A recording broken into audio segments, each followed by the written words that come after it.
Ano ba yan? You, every dwelling grows into a holy temple. Grant that those who live in this house may be built up together into the dwelling. Oh!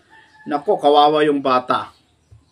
At ito pa ang pinaggagawa ng mga pare na parang hindi maganda eh. Ito mga kapatid. Ayan o, pinagsasasaboy yung holy water. Parang tuwang-tuwa pa yung mga tao na inosente sa Biblia. Wala naman po kasi sa Biblia yan, yung holy water. Ayan o, pinaliguan na sa holy water. Pero kahit paliguan mo ng holy water ang mga taong yan, mga kaibigan, yung mga miyembro ng Iglesia Katolika, hindi po magiging banal yan kahit kailan. Kasi isa lang ang banal para sa kanila, yung Santo Papa, mga kapatid.